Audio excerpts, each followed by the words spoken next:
to the Voice of Louisiana Agriculture podcast, a look at the latest news in Louisiana agriculture.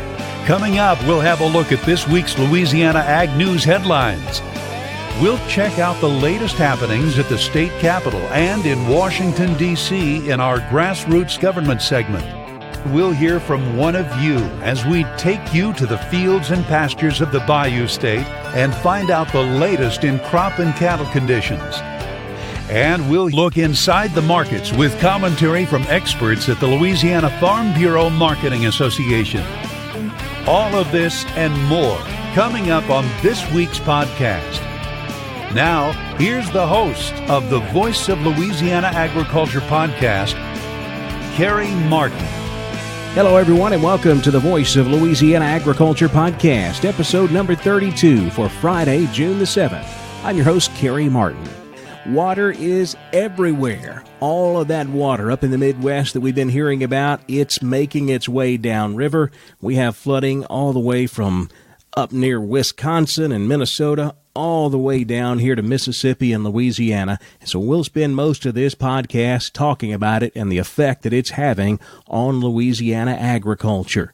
We'll kick it off with a look at news headlines, and most of that has to do with the opening of the Morganza Spillway. Now, that story changes by the day. We've been hearing that they're going to open it, but the latest news we've got as of right now is that it has been delayed indefinitely. And so we'll talk more about that and the effect that all of that water is going to have on Louisiana agriculture. In grassroots government, we'll head down to the state capitol where they're wrapping up this session this week. We'll check in with Joe Mapes. He'll give us an update on what's happening at the capitol. We'll talk about a few of the bills that we've been hearing about all session long and get Joe to give us an update on things as they wrap up minute by minute here in the last couple of days of the 2019 legislative session. We'll go in the field to talk with Luke Says. He's a farmer in Avoyelles Parish. And again, we'll talk about the water and what effect that is having on Luke Say's farm there in Avoyelles Parish. We'll check in with our regular market analysts. We'll have Grayson close to talk about the grain markets, and Dave Foster gives us an update on the cattle markets. Both of those markets have been affected by all of this flooding. Midwest planting delays have boosted the corn market by nearly 50 cents over the last few weeks, and that has weighed heavily on feeder cattle prices. So all of that has a trickle-down effect all the way here to our agriculture in Louisiana. Then we'll wrap things up with a look at the Ag Calendar. All of that coming up, plus a very special song.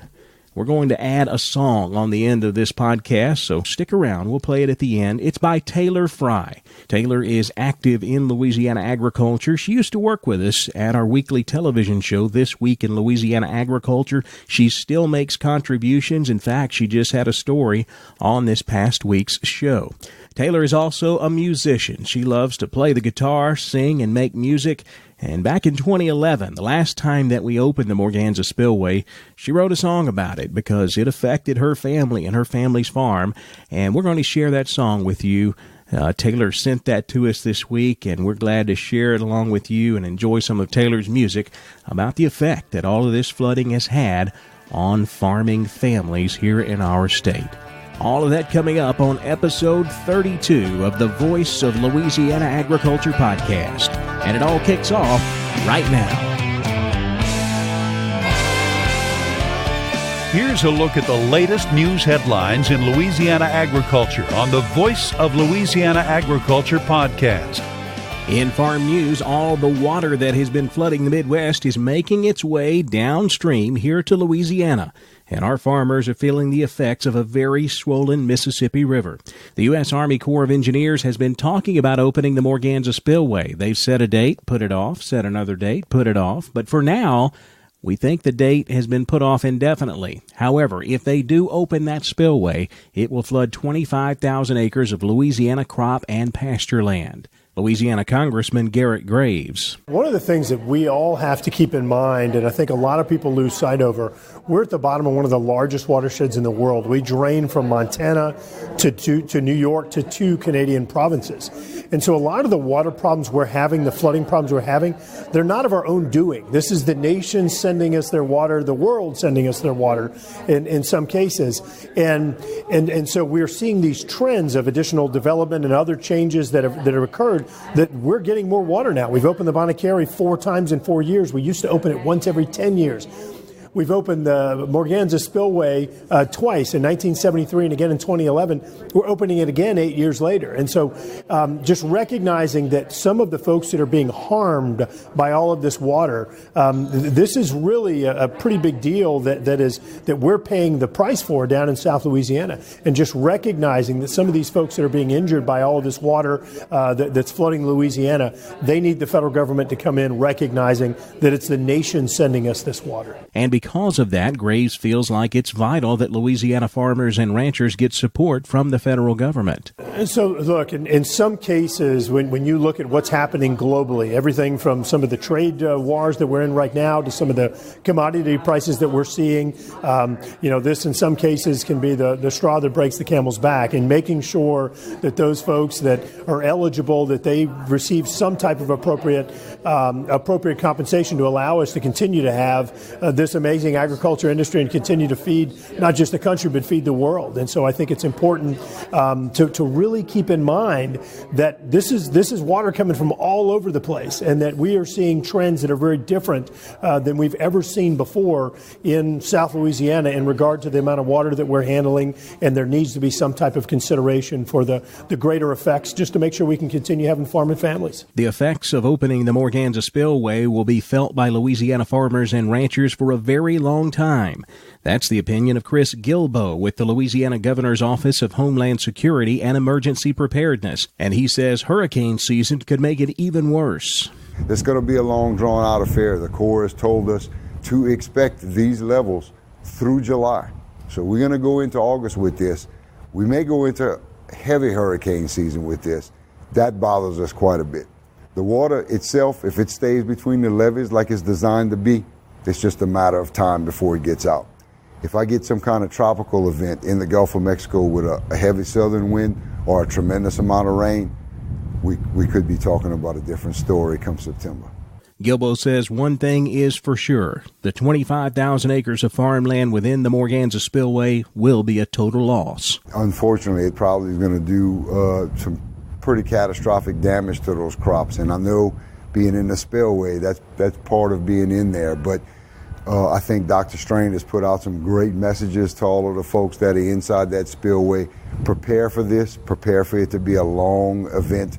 Certainly move any equipment, certainly any cattle, any livestock. That all needs to be moved out as soon as you can, and expect it to last a long, long time. And I guess that's just the way of life in Louisiana. We take 41% of the country's water right through our back door, through the Atchafalaya and through the Mississippi. So that's just the design of this country, and so there's not much we can do about it, and we can just get ready as much as possible.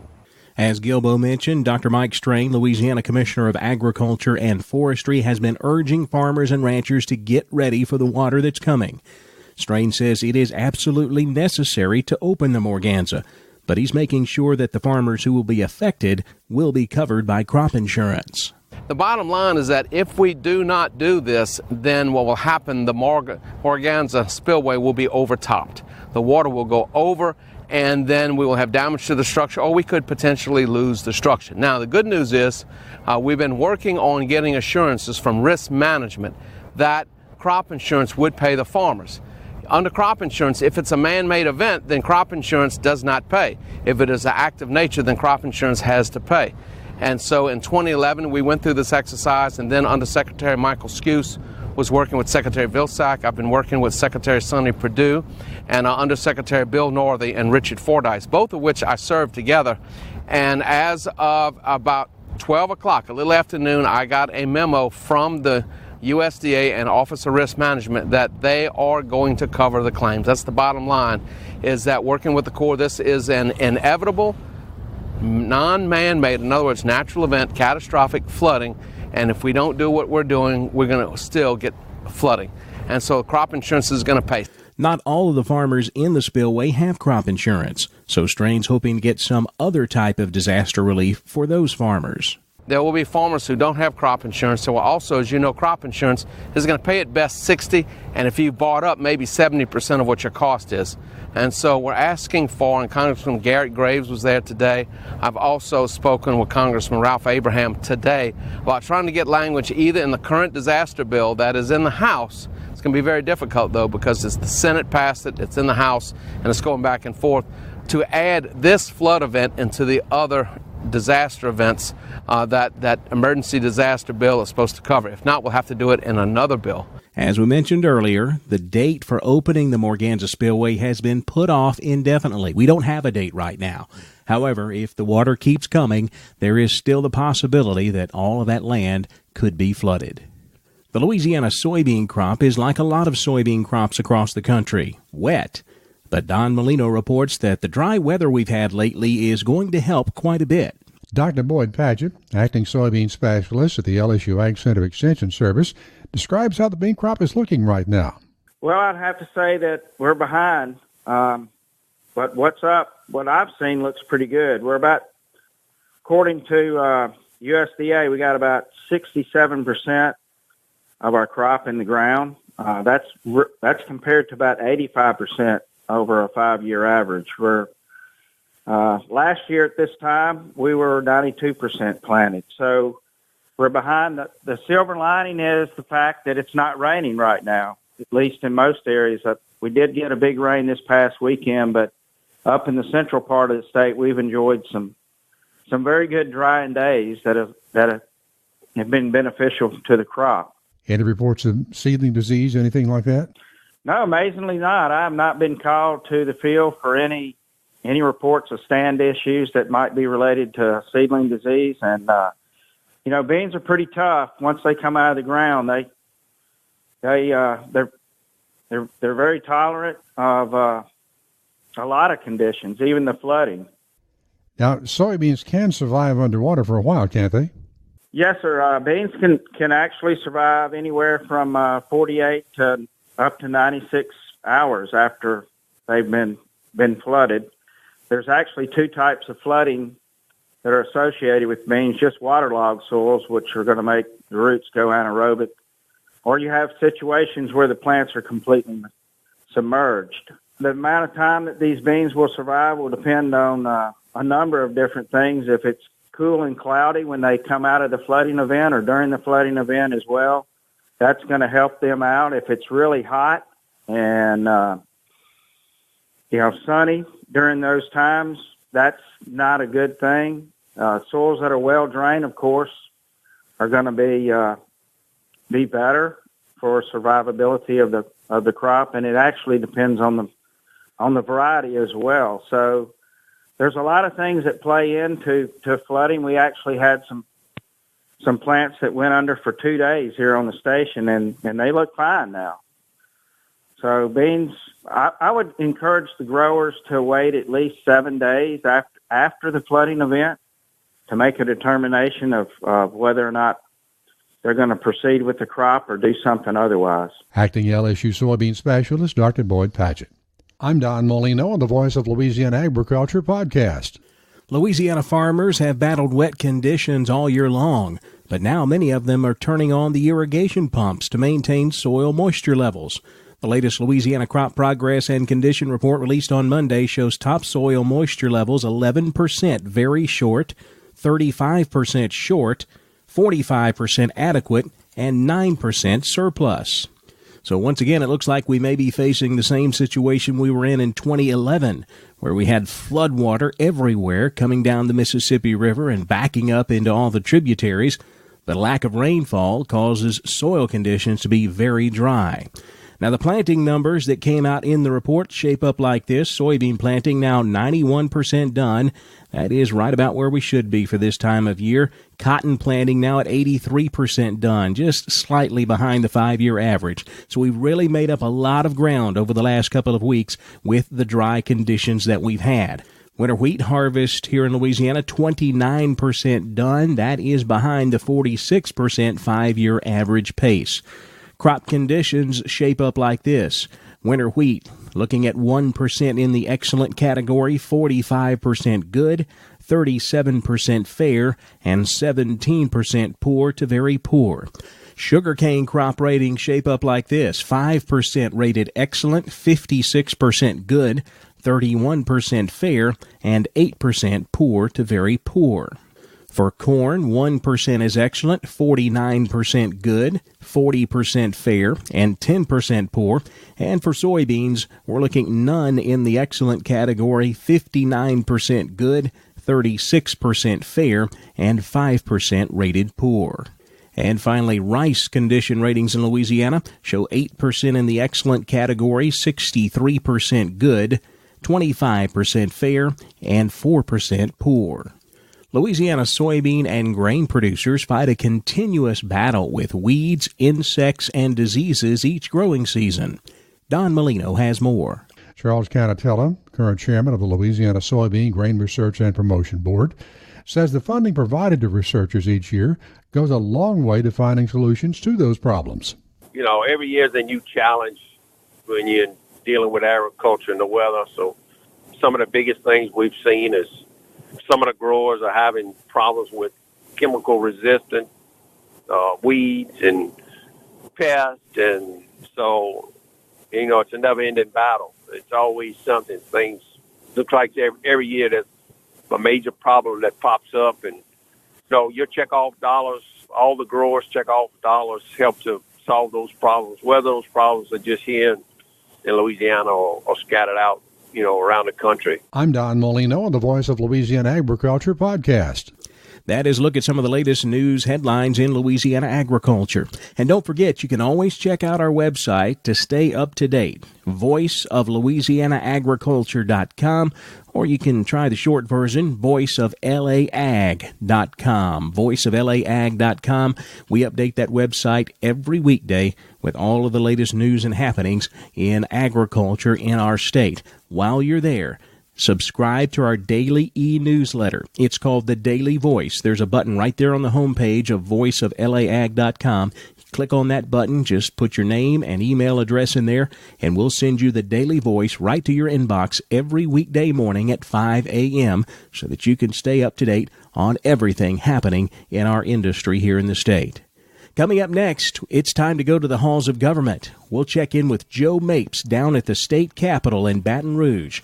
The state legislature is wrapping up this year's session, and Joe will bring us the latest information on what's happening from the state capitol right here on the Voice of Louisiana Agriculture podcast.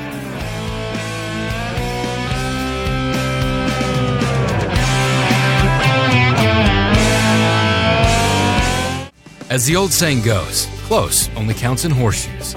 So why take the chance with weather information when it comes to critical decisions with your fields?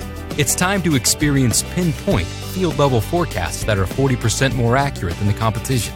Experience the DTN Ag Weather Station. With this level of information, you'll know exactly what's happening at any time in your actual fields. This allows you to plant, spray, and harvest with a new degree of precision. Head to DTN.com today to learn more.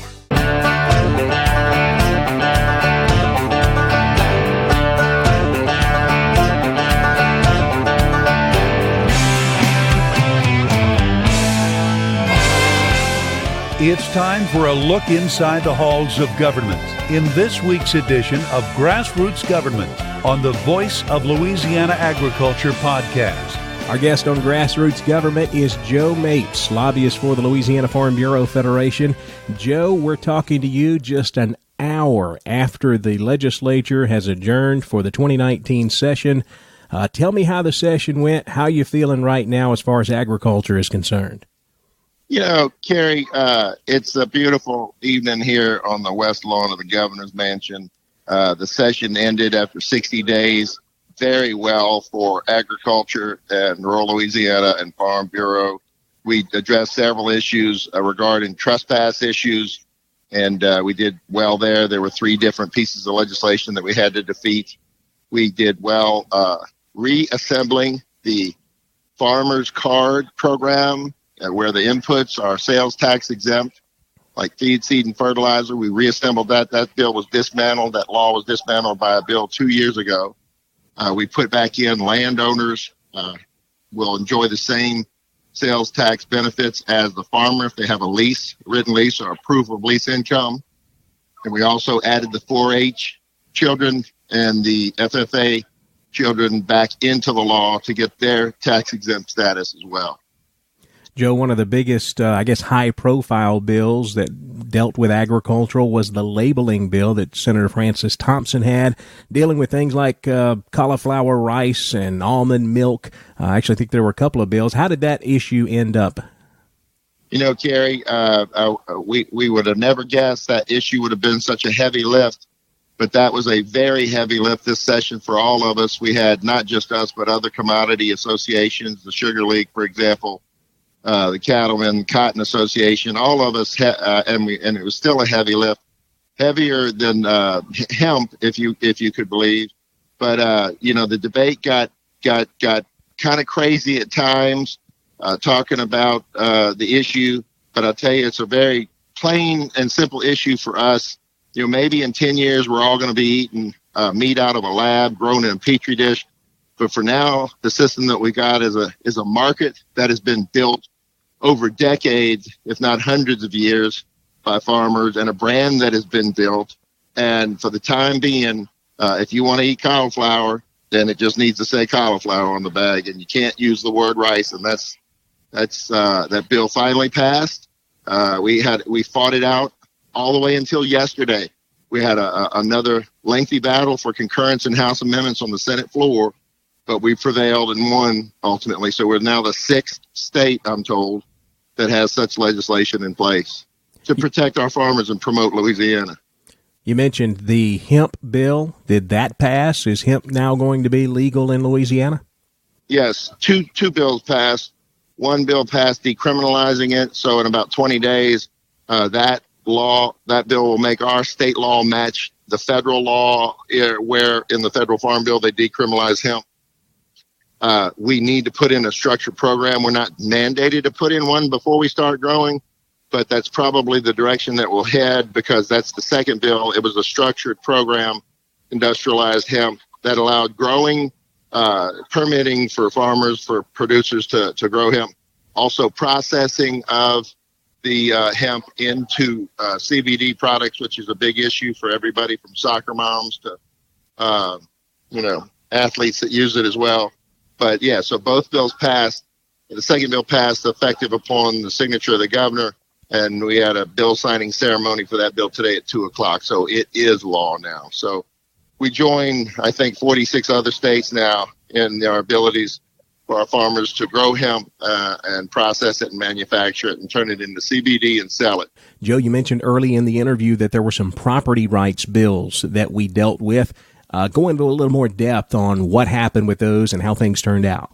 We killed 3 bills that would have changed the law drastically, and we refer to 2 of them at least as the running waters bills.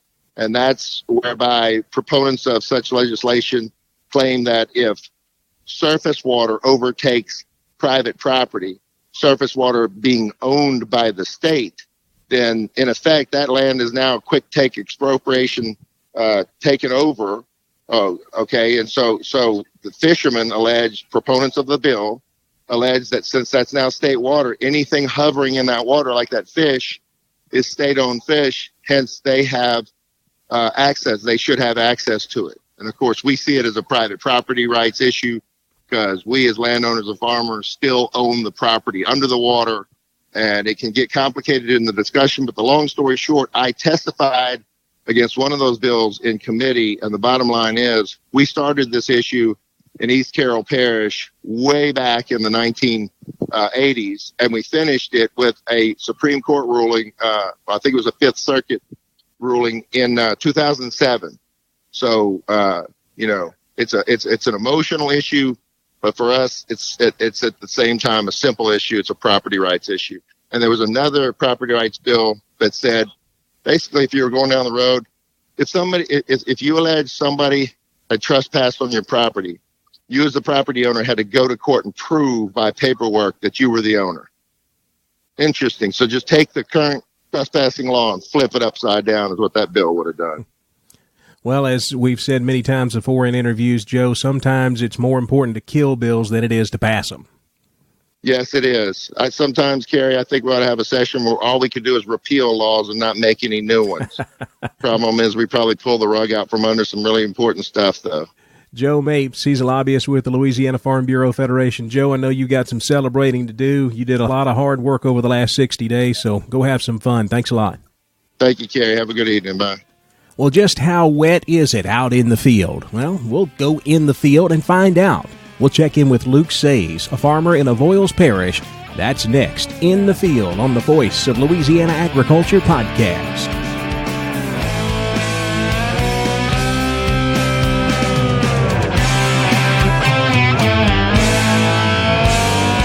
This is Trace Atkins for the Louisiana Farm Bureau Federation. Louisiana farmers and ranchers dedicate their lives to producing the food we eat and the clothes we wear. Agriculture touches all of us every time we sit down at the table. So support Louisiana agriculture by joining Farm Bureau. And you don't have to be a farmer to join. If you're already a member, we thank you. Your membership supports farmers and ranchers right here in your local community. The Louisiana Farm Bureau Federation, the voice of Louisiana agriculture.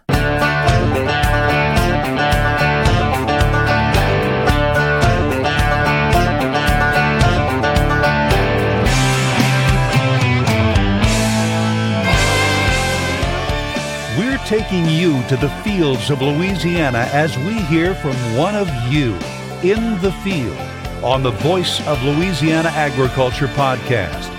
We go in the field to talk with Luke Says. He grows corn and soybeans in Avoyelles Parish. And like just about every other farmer in Louisiana, he is battling wet conditions, with about 2/5 of his farm underwater right now. Luke says all of these problems really started a year ago. Well, starting from this time last year, it's been a really stressful time. You know, we faced a drought at this time last year, and since then we had a wet harvest, a very wet harvest. We were able to get all of our soybeans cut except for around 100 acres, and we had to take a pretty good damage hit on those last year. And from then, it hasn't been right since then. You know, we're trying to put in pipeline on places and haven't been able to do that. You know, it's put everybody in a shortfall. Luke says he's had some corn acreage that's gone underwater several times so far this year, but on the acres that are dry, his corn crop is looking pretty good. In the places where the drainage is good, the corn crop is really good. The lighter areas of the field have seep water issues, and you can't fight that. It's just the river has to go down to be able to realize your potential, your yield potential. The cotton crop so far looks really good in places that drain well. It's all has to do with drainage this year.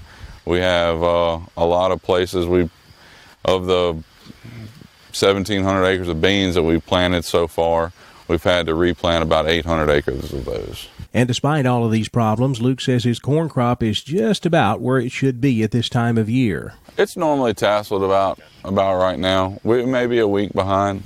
The heat this last week's really kicked it into gear. This field that we're actually standing in, we irrigate it out of the river. And since the river's so high, we can't get our tractor pump in there. And so as of now, it's a dry land field. So hopefully we'll get some rain soon. The crop that we have right now is so short-rooted, it's not being able to take up all the nutrients that it needs to. So to limit the nutrient uptake, we can somewhat supplement that with water. The Morganza Spillway is scheduled to open in just a couple of days. So how will that affect things on the Luke Says farm? From what we understand, that the Morganza opening up will put a lot of water in the Chaffalay Basin. And the way that our river system runs through here, we're in the lower Red River Valley, so it may get inundated and not be able to get out, and it may actually come up a little bit. We're not really sure until they open it up. we really don't have any idea at this point. And that is one of the biggest frustrations that farmers have with everything that's going on this year. It's the uncertainty, not knowing what is going to happen with all of this water that is coming down the river from the Midwest, and with all of the rainfall patterns that we've had here in Louisiana. We have no idea when it's going to go down. I haven't heard yet of anybody that has an idea of the Mississippi getting to pool stage anytime soon. And if it doesn't get there, then, the Red River can't drain into it and, into the Chapelai and come back down. So, we really just don't know. And the window is quickly closing on getting the 2019 soybean crop in the ground. It's getting pretty close. I'd say, right now we're a month behind our optimum yield window. Some of the better hired areas that we can farm, we could probably go to June 15th, maybe June 20th, and they're irrigated, obviously. And so, we feel like we could probably make a decent yield there. But after that, it's all downhill from there. Now, as far as prices are concerned, Midwest planting delays have caused a big rally in corn prices over the last few weeks, and Luke says that has been a big help. But the soybean market has a way to go. The corn price has actually had an uptick in the last week or two, and, because of the problems in the Midwest. So that actually looks pretty good because we're off on our corn yield already. But the bean price, which our farm is predominantly a soybean farm, and it's so far under, where it needs to be that, it's messing up our budget, what we need to spend where and stuff like that. Like, it kind of holds us back on spending things on other parts of the farm so that we can make sure, to keep our costs down for our soybeans. Avoyelles Parish farmer Luke says. Well, as Luke mentioned, the grain markets have been a little crazy lately because of Midwest planting delays. We'll take a closer look at both the grain and the cattle markets coming up next on the Voice of Louisiana Agriculture podcast.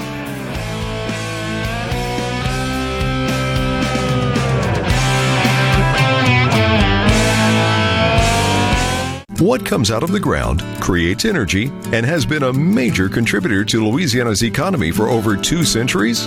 No, it's not oil. It's sugar. Sugarcane, sweet sugarcane. Ever since the Jesuits began cultivating sugar in colonial Louisiana, this sweet crop has had a major impact on our economic well-being.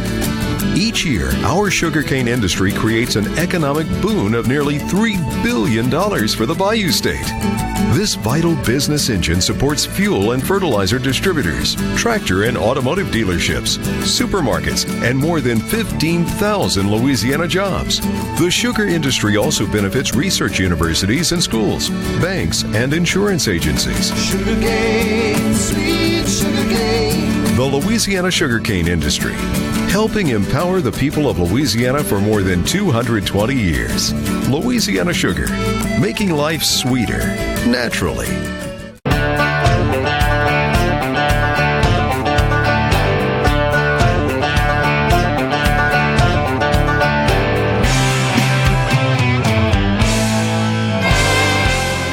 Now let's look at the markets with insight from the experts at the Louisiana Farm Bureau Marketing Association on the Voice of Louisiana Agriculture podcast. And to talk about the markets, we check in with Grayson Close. He's a grain marketing specialist for the Louisiana Farm Bureau Marketing Association. Grayson, we've seen quite a lot of activity in these grain markets over the last few weeks. First, let's talk about what happened today. Looks like we saw a little bit of a climb in both corn and soybeans again. It was steady to unchanged today. Wheat did close lower, but beans and corn ended up closing pretty much unchanged, up just a couple of pennies from yesterday, so not a whole lot of change. Planting progress yesterday from the USDA is still showing behind normal, and so that's setting a record at this point for being the slowest on record as far as planting base is concerned. We didn't even get a conditions report yesterday because it's so far behind. Still got some wet in the forecast in the Midwest, They are in the field now as we speak, and that's kind of what kept a lid on the market today. But we do have some more rains in the forecast, and we are keeping an eye on the tropical system in the Gulf as well. Well, Grayson, let's talk about the corn market, if you will. We have just seen this thing explode over the last few weeks. As you mentioned, planting delays in the Midwest being the big factor behind that. Do you know right off the top of your head how much we've seen this market jump here over the last month or two? September corn has jumped close to 50 cents since the 1st of May. So it's a pretty good jump, all, like you said, coming off the planting progress or lack thereof. Well, Grayson, this presents a great opportunity for our Louisiana corn farmers who did get a crop in the ground. Are you seeing a lot of activity, a lot of them pulling the trigger and booking some of this new crop while the prices are high? We've seen some guys put some hedges on the books and put some open orders in, trying to capture the highs in the market.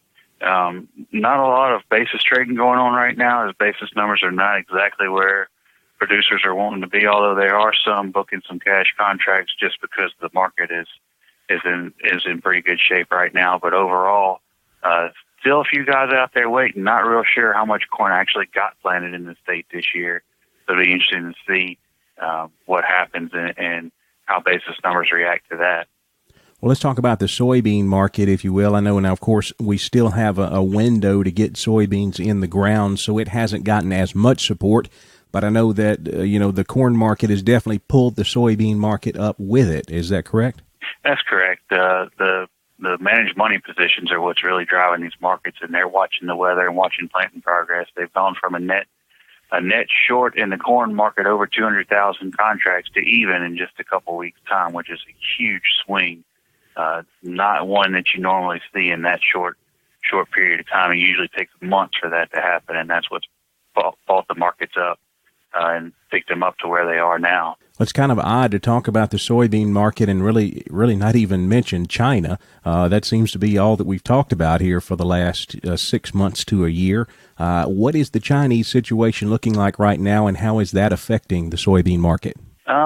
Still, trade talks are still ongoing. I think, in my opinion, the Chinese are starting to stab at everything they can use to get at President Trump, trying to outweigh him, hoping that maybe he won't be reelected in this coming election cycle. But it's just going to be a wait-and-see game, who can wait the longest. And if President Trump is reelected, then they will have to come to the table. I think all these tariffs are hurting their economy pretty bad. And with the swine flu now confirmed in North Korea, that's going to hurt them even worse, as they're going to start running out of protein to put in it for their diet. They do substitute a lot of chicken and poultry, but there's only so much of that out there, and there's only so much that the world can produce in pork too. So, and it's not near enough to keep up with their demand. So they're going to have to come to the table at some point and try to get this thing hashed out. Well, Grayson, let's wrap up here talking about the wheat market. The wheat market, of course, has just been in the tank for the last several months, dropping down from $6 down to around $4.50. But we've seen a little bit of a rally here, and it seems like it came at a great time. The little bit of wheat that we do have in Louisiana is being harvested right now. Tell me about what's been going on in that wheat market over the last month. We've seen it pick back up along with everything else. Again, the managed money position is what's really brought it up. The bad thing about wheat is it's grown 365 days a year somewhere in the world, so there's never really a shortage. If you look at the world scheme of things, where we're at today, it's still way overpriced to the nearest competitor, and that kind of knocks out a lot of demand, except for some of the more regional people that would normally buy from us, such as Japan. So they're still in the market, but overall, it just kind of knocks us out of the market as far as pricing is concerned. Russia really beats us out on those by anywhere from 40 to 70 cents, depending on what the market's doing that day. We did have a pretty good wheat harvest here in the state like you said, what little bit was out there. Still got a few folks bringing it in, but it was nice to see the prices jump up when it did to help these guys cover the cost on that. Grayson Close, he's a grain marketing specialist with the Louisiana Farm Bureau Marketing Association. Thanks a lot for the insight, Grayson. Thank you, Gary. And now to talk about the cattle markets, we check in with Dave Foster. Dave is CEO of Cattle Producers of Louisiana. Well, Dave, we have seen a lot of activity going on in those grain markets over the last month. We just talked with Grayson about that. And, of course, anytime you see the corn market take a jump like it has, you're going to see that effect in the feeder cattle market. We've seen the feeder cattle futures drop sharply, but overall, corn market definitely has an effect on feeder cattle prices. What have you seen happen over the last few weeks here with that? Yeah, it has surely happened that way, and what I thought could probably happen, it seemed like it was a really good a test last week for the slaughter cattle, the fat cattle market. They basically held that market to around 115. I think the 5 area weighted average price was 115 and change, and so that was about maybe $1 lower than the previous week. And so with that kind of being almost steady, everybody kind of was hoping that this week we would have, we kind of would hold that together and maybe stop the falling of the feeders a little bit. They moved quite a lot of cattle. Memorial Day week, it was like 85,000 and change, and so that was compared to about the same, a little bit more than last year, and so those things are kind of positive. And yes, the futures really, I mean, it took a big dip on Friday. The feeder cattle futures were down 5.10, and that's that certainly is not a good thing for us at this time of year. But again, the thing that confuses me a little bit or worries me is what these futures markets can do to a live market that isn't fundamentally in the worst shape that they want to make that out to be. So anyway, here we are with for us here in Louisiana. We'll be selling our fall-born calves in this month. Usually June and July, there's just a little bit of an uptick for those people that are trying to fill out the grazing deal for summer grass. We get a little bit of a bump up there, and that kind of helps us a little bit. That's certainly not going to happen. The markets opened up the first part of this week. They were anywhere from $6 to $7, $10 lower. So it will have a big effect on us kind of moving forward, and then I don't understand going back to the fat cattle market. These packers usually they don't get anywhere close to being very aggressive the first part of the week to buying cattle. This week they were out on Monday, and offering cattle at prices anywhere from $1 to $2 lower, and so I can't understand for the life of me why these feeders are going to puke up cattle, so to speak, when here's the packers are kind of aggressively wanting cattle, and why would they not hold on to the cattle and wait? I don't really know. Well, Dave, do you see this all having an effect on our feeder cattle prices here in Louisiana? We're in the process now. Again, like I said, our fall-born calves, some of those cattle are getting ready.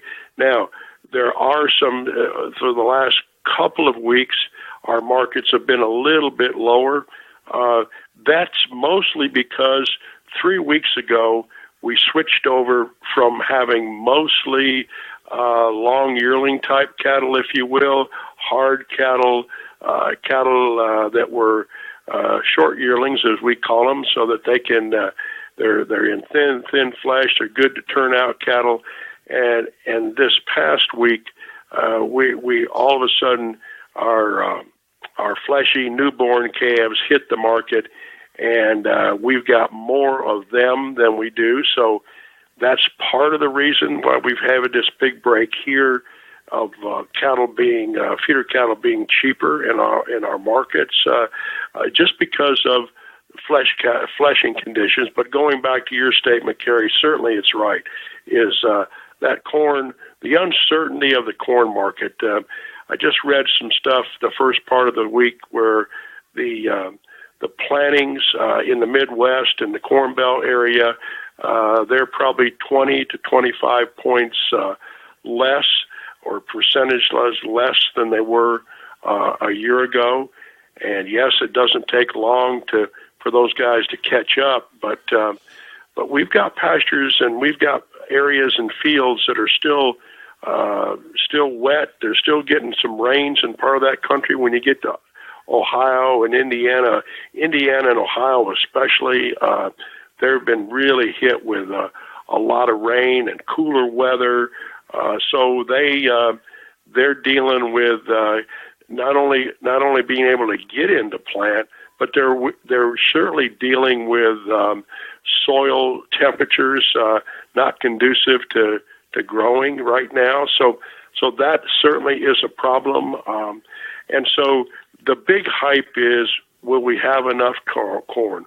What will the price of feeders be? So they're reacting like they are, and consequently, our deal could be a little tough going through. So for us here in Louisiana, again, many people aren't set up to graze their cattle, to ryegrass their cattle, to stocker their cattle or whatever. But it may be something to be thinking about. It may be a situation where, when time has a way of healing some stuff, we can get into September and October, and who knows what's going to happen? Who knows how much that flooding and all those tornadoes and stuff in the Midwest and the mountain states caused with calf death loss. Are we going to have enough cattle? All those sorts of things happen to us, and we here in the South, we've got the ability to grow that grass and forage, and we can wait a little bit if we need to. So we may have some alternatives, but this is not a good week for sure in the cattle business in Louisiana. Dave Foster, he's CEO of Cattle Producers of Louisiana. Thanks a lot, Dave. You are so welcome. We'll pull out the Ag Calendar and take a look at what's happening in Louisiana agriculture. The Ag Calendar is coming up next on the Voice of Louisiana Agriculture podcast.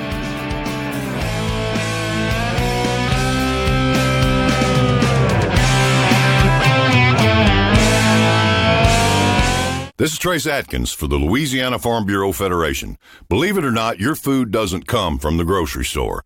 It just may have been grown on a farm right here in Louisiana. And those jeans you're wearing may have come from a Louisiana cotton farm.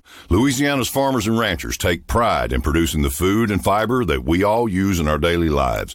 So each time you sit down to a meal or get dressed for the day, thank a Louisiana farmer or rancher.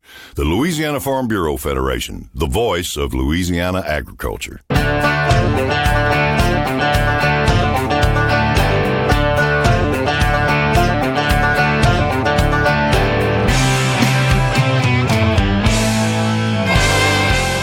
Now to wrap up this week's podcast, let's take a look at what's coming up this week on the Louisiana Ag Calendar. We have several events coming up on the Louisiana Ag Calendar. First up is this Saturday, June the 8th. It's T.B. Porter's induction into the Louisiana Sports Hall of Fame. The famous Louisiana cowboy T.B. Porter will be inducted into the Hall of Fame in Natchitoches. It will be broadcast on television. If you get Cox Sports Television, you'll be able to watch that. So I've got my DVR set and ready to see T.B. Porter get some long overdue recognition for all of the great things that he has accomplished in his lifetime as Louisiana's best rodeo cowboy. June the 11th, the LSU Ag Center is holding a Rice Field Day in Vermilion Parish. They have several of these Rice Field Days coming up. I've already had a couple of them. Then on June the 12th, it's the LSU South Farm Field Day in Crowley. And then again on June 12th, another LSU Ag Center Rice Field Day. This one will be held in Acadia Parish. So several of these LSU Rice Field Days on the calendar. If you want more information, check out their website, lsuagcenter.com. On June the 14th, the Ag Leaders of Louisiana is holding their second annual golf tournament. This will be held down in Plaquemine, Louisiana. And then on June 20th through the 23rd, it's the state's largest farm gathering. It's the Louisiana Farm Bureau's annual convention in New Orleans. Again, that's Thursday, June 20th through Sunday, June 23rd. For more information on the Farm Bureau Convention, you can check out their convention website. It's lfbfconvention.org, lfbfconvention.org. A couple of other events that we want to talk about on the Ag Calendar. Coming up next month in July, we've got a couple of workshops that if you're in the livestock business, you may definitely be interested in. And to talk about those, we go to Taylor Frey. She is the coordinator for the Louisiana Grazing Lands Conservation Initiative. How you doing today, Taylor? I'm doing great. Thanks, Carrie. Well, tell me about these workshops that you guys have coming up. Okay, so on July 12th and 13th, we're hosting a workshop with David Pratt. The name of the workshop is Secrets to Increasing Profit with Dave Pratt. And we're co-sponsoring this event with the Louisiana Farm Bureau Federation Livestock Advisory Committee. Tell me a little about Dave Pratt. Who is he and what does he do? So Dave works with Ranch Management Consulting, and he helps ranchers transform their ranches into profitable businesses. And Taylor, I know there's a big difference between knowing how to raise livestock and how to raise livestock profitably. So that's what this workshop is really focusing on. Right. One of my favorite quotes that he said is, knowing how to raise livestock isn't the same as knowing how to run a business that raises livestock. And I think that a lot of ranchers out there do it as a hobby and do it for fun, but there's a difference between making profit and just having fun with it. So, and I think Dave's going to do a great job of explaining to people in Louisiana how to be able to make a profit. If someone is interested in registering or coming to these workshops, where can they go for information? They can register at our website, louisianaglci.org. Space is limited, and the registration is $50. And so they can hop on over to our website and register there. Again, the date's July the 12th in Crowley, July the 13th in Alexandria. It's called the Secrets to Increasing Profit Workshop with Dave Pratt. Well, Taylor, before I get you off the phone here, I want to talk to you about something else. We're going to wrap up our podcast today with some music. And this is some music that you made yourself, a song that you wrote and recorded. And it has to do with a lot of the things going on right now in Louisiana. Water everywhere, flooding, farmers dealing with all of the issues that go along with Mother Nature's wrath that we're feeling right now. Right. Tell me about this song. Give me a background on it and what it's about. Yeah, so I was born and raised in Morganza. My dad is a row crop farmer and crawfish farmer and cattle producer in the spillway, in the Morganza Spillway. And so back in 2011, the last time they opened the gates, he called me and said, Taylor, you need to write a song called Too Much Water, Not Enough Rain, because there was a drought that year, and they were watching the river rise. While they were praying for rain, they were watching the Mississippi River rise. And they ended up opening the gates, and it flooded about 3,000 acres of our land. And so I wrote this song, and I kind of tried to not just make it about Morganza, but just the flooding that people experience all over our state this year and all over our state like people have this year and all over the nation. So that's what the song is about. Well, here it is. It's Taylor Frey, Too Much Water, Not Enough Rain.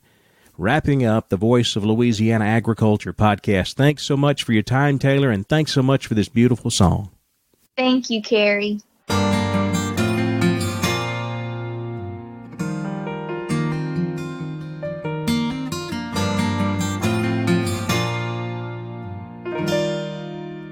"1973, water came and flooded everything.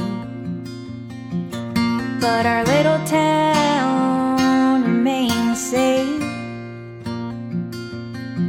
You look at black and white pictures and you know that if it happens again, Daddy's crops won't grow. It's hard to believe it happened anyway. It was the year of too much water, not enough rain.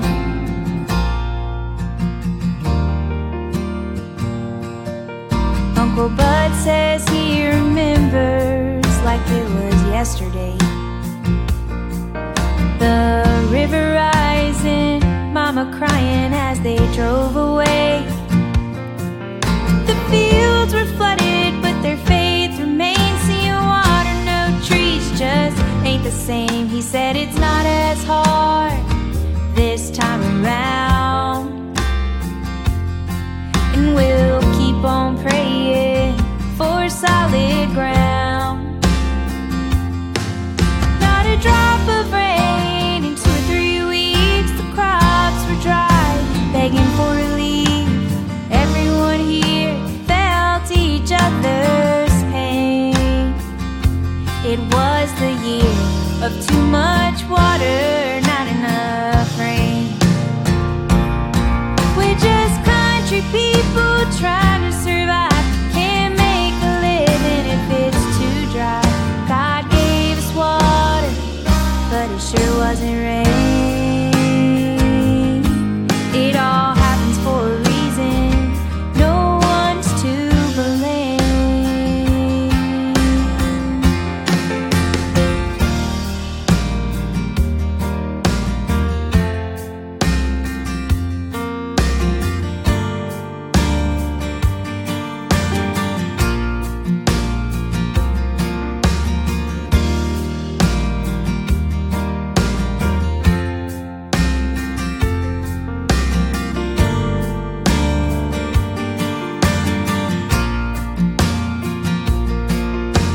2011, people swear it's the end. Tornadoes and earthquakes, now the flooding begins. Well, if this is it, I'll say goodbye. I'll love this place till the day I die. Folks in this town call it their home. Our little country church stands, reminding us we're not alone. Not a drop of rain in 2 or 3 weeks. The crops were dry, begging for relief. Farmers in this town sent up a prayer, but the river rose anyway. It got too high and they opened the gates. Everyone here felt each other's pain. It was the year of too much water, not enough rain. It was the year of too much water, not enough rain.